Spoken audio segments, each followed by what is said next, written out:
Na mtazamaji, karibu kwa hivi sasa katika kipindi chetu hiki cha Maskani, na kama mwelekezi wangu atataka kusaidia, labda pengine aniekee zile ratili zilizopo ili viongozi walio hapa studioni. Tuanze na ya kwanza ya Olkalao katika kiwambo chetu cha runinga moja kwa moja kule kwa screen ndio Wakenya waone ya kwanza, ambayo ni inatoa taswira ya jinsi mambo yalivyokuwa katika uchaguzi mdogo uliofanyika kule Olkalao, alafu baadaye tutakuwa tunaangalia taswira mambo yatakavyokuwa yanaelekea katika nchi nzima hii ya Kenya, mtazamaji. Kwa hivi sasa nataka niwakaribishe viongozi wangu, lakini nafikiri kilichopo hapo nyuma ambacho nataka tuanze na hii mwelekezi wangu Karau ijaze katika screen ni kwamba hii ndio ratili ambayo wanaiimba kina Murang'o na wenzao tangia mambo yalivyokuwa. Nafikiri tutaiona kula Cherargei katika runinga ya Citizen. Ni ratili ambao wanasema ono mzani, wao wanasema kwamba hautabadilika, ono mzani utabaki hivi na utaendelea paka uchaguzi mkuu unaokuja. Lakini kuna wengi wanaohoji pia katika upande wa UDA kwamba huu ni moto wa karatasi tu, utazima tu muda wote kutoka sasa. Lakini DCP wanasema keni sikio chini, hii ratili haibadiliki. Lakini mbali na hayo kuna ratili nyingine ambao nao inahusu Kenya nzima kwa ujumla, ambao utaiona katika hapo. Tutakatuweza kuangalia safari hii sasa hivi mzani uko pale kwamba yupo UDA na ODM ambao ni katika safari yao ya kutengeza kikosi kitakachopambana katika uchaguzi mkuu unaokuja, na upande ule wa pili ni maombi ya kina Murang'o na wengine kwamba kusiwe na mpasuko katika upinzani, ikiwezekana wote wazungumze kwa sauti moja. Wao wanaamini kwamba itakuwa na kikosi kimoja imara zaidi kukabiliana na upande huu wa vyama viwili vya kisiasa. Mtazamaji, hiyo ndio taswira ya maneno, lakini ukweli wa mambo upo na viongozi ambao tuko nao hapa sisi. Lakini wao wakiwa na ukweli wa mambo, msema kweli ni wewe kama mpiga kura ambaye utaamua unataka mzani huu uegemee upande gani, ratili iwe sawa ama iwe tofauti, utaamua mwenyewe. Lakini mkaribishe ndugu yangu hapa Samson Cherargei, karibu sana katika studio zetu. Asante sana kwa kuitikia mwito. Kakangu pia vile vile Murang'o ambaye najua hajalala tangu siku ile. Karibu pia vile Vice Kamusi. Karibu sana. Amekuwa akipitia Kamusi. Seneta wa Kirinyaga Kamusi. Na pia vile vile mbunge wa Mwingi East ndugu yangu Charles Nguna, karibu sana katika studio zetu. Naam, kuna kitu nitakuuliza Charles Nguna kwanza kabla watu wengine tuweze kuzungumza. Tulikuwa hapa mara ya mwisho mimi na wewe, na alikuwa kwa hauridhiki na mambo mengi. Na kwa sababu tunasema kwamba umekuwa mbali kwa muda mrefu na umekuwa kimya, na mimi sija kuzoea kunyamaza. Najua ni mtu wa kuongea. Kimya kina mshindo. Mimi nitakuta swali moja. Akikaa hapa Charles Nguna yuko chini ya chama gani cha kisiasa? Kwa sasa, ama maamuzi yako, maana nimeona umekuwa na kimya ambapo mimi kama ndugu yako sijaelewa na si tabia yako. Nataka tu tuanze na hapo ndo, ili kama nazidi kukutambulisha nijue na kutambulisha. Kwa sasa mimi bado ningali niko Wiper. Manake nilichanguliwa na chama cha Wiper. Lakini sasa tukielekea 2027 naam, nitafanya maamuzi ambayo nimeelekezwa na wananchi. Lakini kwa sasa kulingana na sheria na kila kitu nilichaguliwa na chama cha Wiper. Kwa hiyo unasema kwamba upo Wiper, lakini unawaambia wananchi wa Mwingi kwamba uchaguzi unaokuja kwa sasa hautakuwa Wiper. Kwa sasa vyama hazina maana sana. Ile ambacho iko na maana kwa sasa ni tufanye development, tufanye siasa vizuri, na 2027 tutaamua ni chama gani kitakachoendelea. Manake mimi nimezingatia tukiangalia vyama vingi sana nchi yetu ya Kenya zinaelekea na upande wa ukabila. Mimi nataka kuwa na chama ambacho iko na face ya national politics. Kwa hiyo hata Wiper unayohusisha na ukabila? Hapana. Mbona waikimbia na ina ukabila? Maana umesema vyama vingi vina ukabila, na wewe uko Wiper, na unasema kwamba uchaguzi unaokuja kama nimekula kwamba hautakuwa Wiper, lakini utaamua utakuwa? Nitaamua chama gani. Mbona waondoka Wiper? Manake sijaondoka Wiper, nimesema. Anasema mbona utakiacha ni wakati huo? Kwani unatabiri rafiki yangu, unatabiri nitaondoka Wiper. Kwa hiyo ni kwamba kuna uwezekano pia ukabaki Wiper. Kama manifesto mazungumzo italigana vile iko. Lakini kwa sasa tumeongea na rais wetu wa Kenya. Tumesema tuchape kazi na nimeridhika ya kutosha ya kwamba rais anaendelea na kazi nzuri eneo la Mwingi Magharibi. Kwa sasa mimi nimeridhika na yale mambo ambayo rais ametekeleza huko eneo bunge langu. Na uwezi lipisha mazuri na mabaya. Sasa Charles Nguna, utaki kusema lakini unasema. Maanake wewe utaki kusema lakini unasema kwamba kama nimekuwa kifupi, nataka tusalimiane, maana ni salamu, hatujaanza mada. Umesema kwamba wewe ni mwanachama, unaheshimu kwa uchaguliwa na Wiper na uko mwanachama wa Wiper, lakini katika uchaguzi unaokuja umesema utafanya maamuzi. Naheshimu sana chama cha Wiper, maanake ndio chama ambacho kama nawe kwa muda na kilinikubali vizuri niendeleze manifesto yake huko Mwingi. Lakini kwa sasa ile maneno ambayo rais ametenda, ile maendeleo yote amefanya, mimi nimeambia watu wa Mwingi, huwezi lipa rais na mambo mabaya kama amekufanyia mazuri. Kwa hivyo kulingana na utendakazi wa rais, nitaamua ile chama ambacho nitawania kiti yangu ya bunge. Lakini kwa sasa kisheria, kwa kila kitu, bado mimi ningali niko Wiper. Sema kitu mimi nimesoma shule, kuna sentensi mbili ninazichukua kutoka kwako. Ni mwanachama wa Wiper, unaheshimu Wiper, lakini unashukuru sana jinsi serikali inavyofanya kazi, na ukamtaja rais na ukasema uwezi kulipa mazuri kwa mabaya. Nafikiri sijibu liko sahihi. Lipo wazi. Si umeelewa vizuri kabisa. Kwa kifupi yako tuta. Kwa kifupi. Kwa kifupi kuliko masentensi mingi. Sasa kitu mtazamaji nafikiri ameweza inakuja kulingana na vile rais ametenda kazi. Kweli. Na nimeona hakuna ukabila huko kwa tutam. Kuna agenda, kuna mpango, na mpango ni nzuri sana. Kwa hivyo kama mtu ametenda mazuri, kwa nini tunabadilisha? Si tusonge tu mbele. Correct. Ama namna gani? Hapo haukukua, lakini umekuja na umeanza na taarifa za msimamo wako wa uchaguzi. Furahi umeweza kuweka wazi mtazamaji, kama wataka kuzisikia kando kando na ile mambo ambayo zisikie kwa mara ya kwanza, ile mambo ya barabara, mambo ya stima, mambo ambayo tunaendelea kutenda huko kazi. Kwa hivyo mimi nimeridhika na hayo yote, na kwa hivyo mimi nasema tutaunga mtu kulingana na sifa zile ameleta huko ama utenda kazi.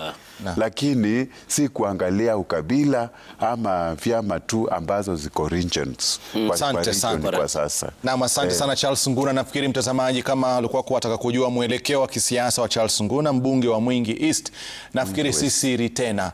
Mwelekeo wa kisiasa ameuweka wazi katika mambo aliyofunzwa na mzazi wake. Anasema hawezi kulipa wema kwa ubaya, anayemshika naye atamshika. Wanasema ushikwapo shikamana. Kwa hiyo yeye ashatoa msimamo kwamba kule kwa Daktari William Samoei Ruto ndiko ambao atakuwa anaelekea nafikiri. Lakini sasa hivi akizungumzia chama cha Wiper vibaya, na kiheshimu na nakishukuru kwa muda ambao amekuwa nacho na tendelea nacho kwa wakati wa uchaguzi mkuu. Naam, hizo kwa ni salamu za Charles Nguna. Na naja kwako ndugu yangu Murangu, tuweze kuzungumza kitu kimoja kwamba tulikuwepo hapa kwa mnakwenda katika mchakato wa kampeni za uchaguzi mdogo, na kwa mapenzi yake Mwenyezi Mungu na kwa bidii zenu za kampeni mlipata kura nyingi na mkaibuka washindi. Nisipokuambia hapo utasema kidogo labda sija kutendia haki. Ulizungumze kwa kidogo kwa yaliyojiri Olkalau. Asante sana Rashid. Na kabla tujaenda hapo, ni vizuri pia nipongeze bunge la Seneti kwa sababu jana waliangusha kanuni ambazo zilikuwa zinakuja kukandamiza wenye wanamiliki magari na wale ambao wako katika biashara za magari. Na moja ambaye alipinga hoja hilo ni Senator Cherargei. Kwa hivyo ni vizuri pia nimtendee haki, na pia namwomba katika mazungumzo ya leo pia akili isihame, isikuja kwa msimu kama maembe. Atumie hiyo akili ambayo wako nayo, tuzungumze kitu ambayo ina maana. Kwa hiyo unamaanisha kwamba akili ya jana ilikuwa nzuri tofauti na siku zingine. Lakini wakati mwingine inabadilika, inakuja kwa msimu kama maembe. Na ndio sasa namwambia leo tukifanya kama jana tutakuwa na mjadala mzuri sana. Sasa niseme ya kwamba ni kweli na nishukuru watu wa Olkalau kwa sababu walisikia.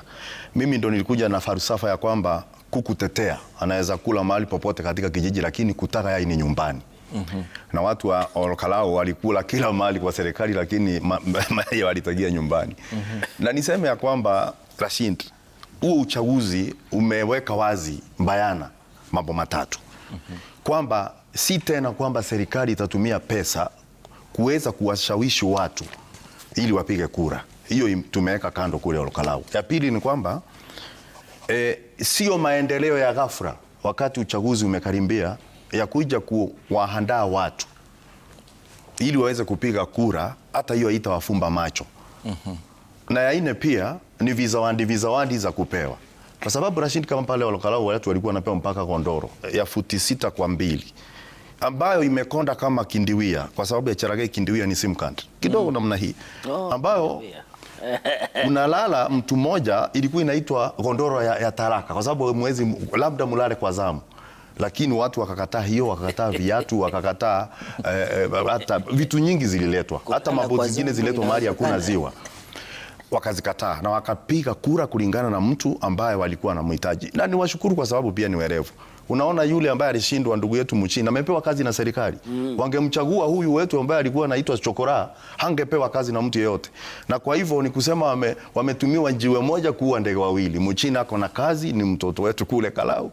Na pia Sami Douglas kama wale wamepata kazi. Kwa hivyo Rashid, ni kusema ya kwamba serikali mpaka waanze kujipanga, kwa sababu ukweli usemo ni kwamba katika nyoyo za watu ambao tunawakilisha, watu ni kama kabisa serikali imewatoka moyoni.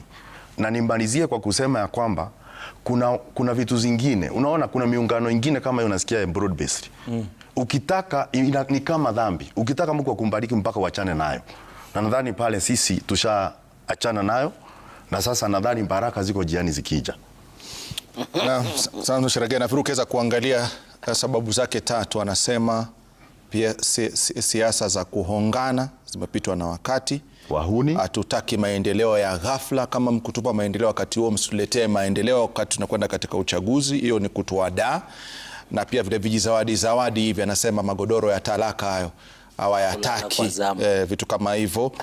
Ni kama anaeleza kwamba kitu ambacho serikali ilikuwa inafanya ama kampeni za IDA ilikuwa zinafanyika kule, ilikuwa ni kampuni za danganya toto. Washakumsima, tutaweza kuzungumza kwamba haikuwa na nia safi ya kupeleka maendeleo. Laiti ingekuwa na nia safi ingefanya hata kabla uchaguzi mdogo. Unazungumzaje hilo swali? Asante sana Rashid kwa mwaliko. Nafikiri mara ya mwisho tulikualika kule bunge. Naam. Lakini ulikataa kula chakula cha wananchi kwa kule bungeni. Lakini tutakuwakaribisha, labda anaenda mahoteli za kifahari. Najua sasa huyu anaenda kuwa governor na nitamtendea haki. Nataka nimpe heri njema. Kwa sababu naona kiongozi wa chama ashamwendorse kuwa candidate wa governor Kirinyaga kwa chama cha DCP, lakini hiyo kiti ni yetu UDA. Ingawa yeye atabaki tu kuwa candidate na itaishia hapo. Sisi ndio tutachukua kiti ya ugavana. Tutatumia mbinu zote kuhakikisha tumechukua kiti cha ugavana kule Kirinyaga. Ya pili, nataka nimpongeze, na tulimpongeza kwa sababu demokrasia ni hivyo, Sami Douglas kwa kushinda kiti cha ubunge ya Olkalau. Na ya pili, vile ulianzisha taarifa, kwa sababu nilikuwa nafuatilia katika pale tukingojea hii kipindi, ya kwamba hii kiti ilikuwa ya Jubilee. Hii kiti haikuwa ya UDA. So ilikuwa upinzani kati ya DCP na Jubilee. Sisi tulijipanga kama chama cha UDA, tukaweka mwaniaji kiti ambaye ni Muchina na akang'ang'ana, lakini hii kiti ambaye ndugu yetu, rafiki yetu engineer marehemu Kiarao alikuwa ni mwanachama wa Jubilee. So haikuwa kiti cha UDA. So sisi hatujapoteza. Ya pili, katika zile by elections 10 ambazo zimefanyika Kenya. Katika Kenya mzima 9 broad base na UDA tumeshinda zote. Moja tu ameshinda, na kwa sababu ndugu yangu anapenda Kiswahili, hii ni kama kuku anataga yai, anapiga kelele kijiji mzima.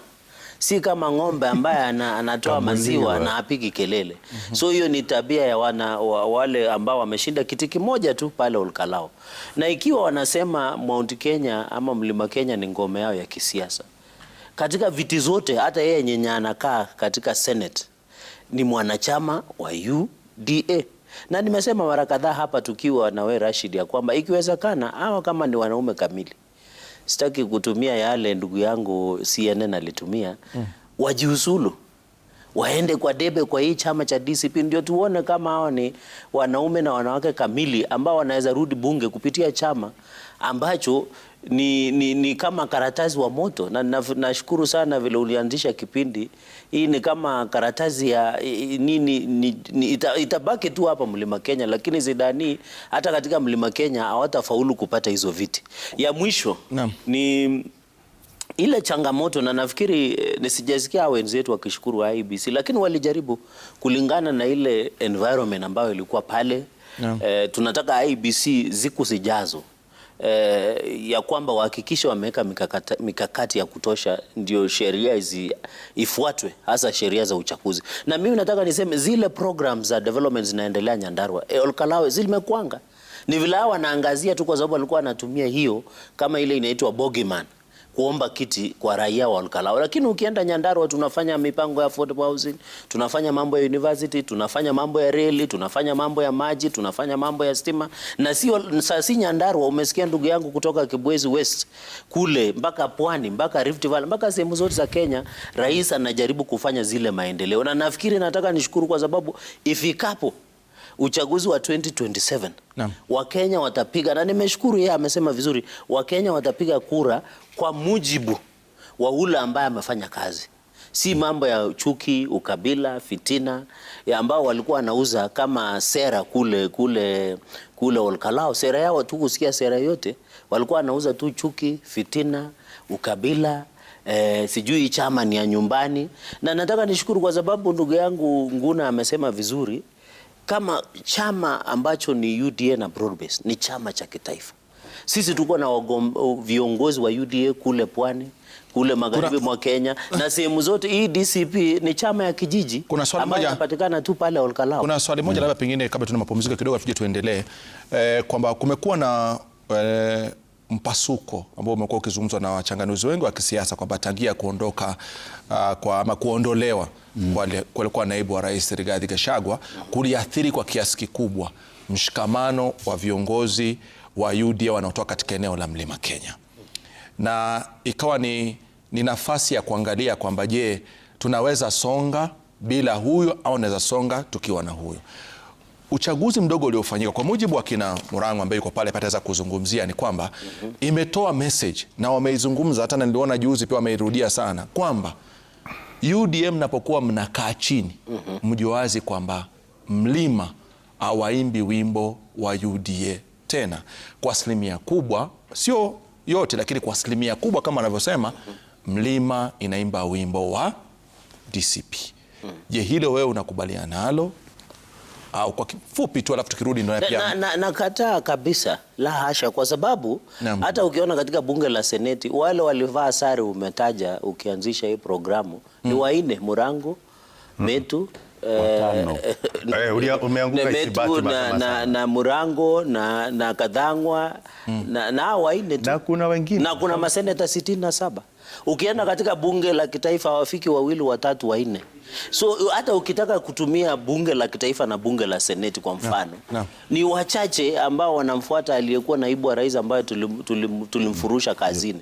So inamaanisha kuwa Mlima Kenya hakuna mahali imeenda. Tuko na usemi mkubwa kama chama tawala UDA, tuko na sehemu kubwa sana ambaye hata mwaka wa 2027 ningeomba ingekuwa hata kesho ndio hao watakiona kifumbi kule Mlima Kenya, kwa sababu hata ukiona viongozi, ukitaka kujua wananchi wako wapi, unaona viongozi wao asilimia kubwa, isipokuwa tuliamfukuza kazi Rigathi Gachagua na hawa maseneta 4 wako nje ya UDA, lakini asilimia 80 ya viongozi wa Mlima Kenya wako na serikali na wako na katika chama cha UDA. So sidhani hao kusema haina mwelekeo wote wa kisiasa na uzito. Hii ni wanauza tu propaganda na zile chuki na fitina. Na bila shaka mtazamaji, tukirudi nitakuwa namkaribisha ndugu yangu John Nyutu ambaye ashafika, seneta wa Murang'a, ili naye tuweze kuchangia, lakini tutakaporuta kuja hapo kwamba je, ni wakati UDA kubali kwamba ushawishi na umaarufu wao Mlimani umeenda na maji, ama sio wakati sasa kukubali matokeo kama, lakini haya yanakuja kutokana na uchaguzi mdogo wa kishindo uliofanyika kule Olkalau. Baadaye nitakuwa naanza naye John Yuto aweze kuchangia kuhusiana na hilo, alafu tuendelee na mazungumzo katika kuangalia siasa za vyama vya kisiasa.